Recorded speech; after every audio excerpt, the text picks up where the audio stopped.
Perfrata hectanus negata.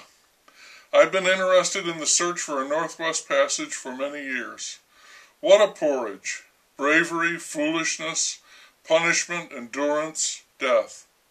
Numerous expeditions from every country with a navy were sent out to find this, and it became a kind of grail with a similar romantic aspect, but it was always conducted under the most brutal and unforgiving conditions. Despite terrible suffering, the search continued. Unlike the poles of the globe or its highest mountains, the Northwest Passage had enormous potential financial value. As a shipping lane, it could save untold amounts of time and money. So they explored from the east and they probed from the west, and they even came at it from both directions, hoping to meet in the middle. But for the longest time, no one was successful. One of the most famous of these attempts was by a man named Sir John Franklin.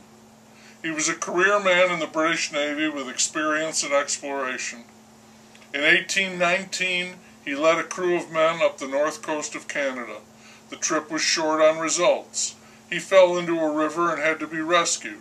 11 of his 20 men died, most of starvation, but there was one murder and suspicions of cannibalism, an absolute anathema to the British Navy, the British nation, and the British way of life.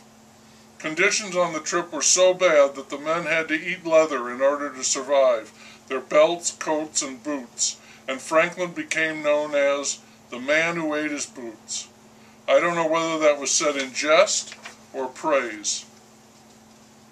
Franklin led another expedition with more planning and a better outcome, and as a result, he was knighted by several organizations.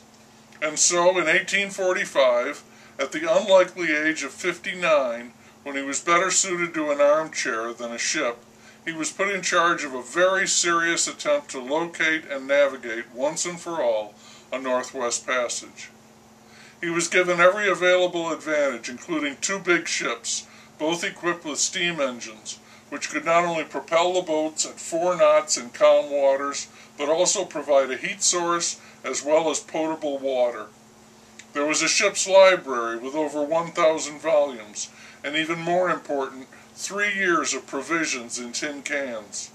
There were 24 officers and 110 men on the 2 ships, named, rather ominously I think, the Terror and the Erebus, which is Greek for darkness, said to be the place where the dead go immediately after dying.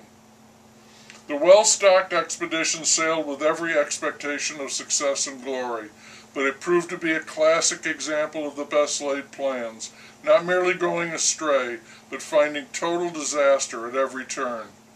By September of 1846, the 2 ships were trapped in ice and neither one ever sailed again.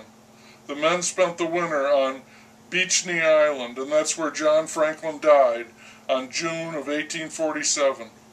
Subsequently, all of the men died of pneumonia, tuberculosis, scurvy, starvation, botulism, and lead poisoning. The lead contaminated the drinking water from the plumbing of those wonderful steam engines, as well as the solder used to seal those thousands of tin cans. Franklin had a pistol of a second wife. She was a real go-getter, and after 2 years with no word from her husband, she insisted that a search party be dispatched. The Admiralty did the next best thing, offering a reward of £20,000 for word of the missing crew. This produced many search teams, causing more deaths than in the original party. Franklin was also promoted posthumously, as it turned out, to a Rear Admiral of the Blue. Finally, one explorer spoke with Inuit hunters who told him of the disaster, including reports of cannibalism. He returned with that story, which so revolted Franklin's wife and much of the rest of Victorian England that it was rejected, and not only did he not collect the reward, but the man was condemned, his career ruined. Scientific evidence collected years later from bodies locked in the ice has since shown those claims to be true. Amundsen, that infuriatingly practical Scandinavian, is credited with the discovery of a Northwest Passage, but since it was not navigable by large cargo-laden ships, and he was not British, no one got too excited about that. Thanks especially to his wife, who continued to work tirelessly on his behalf, Franklin, the man who ate his boots, has been portrayed and is remembered as a hero, with statues in his hometown, London, and Tasmania, where he served as lieutenant governor.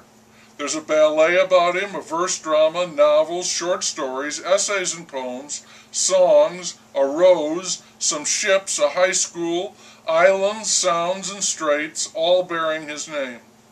Maybe he deserves it. Exploration is dangerous, fraught with, well, terror and erebus.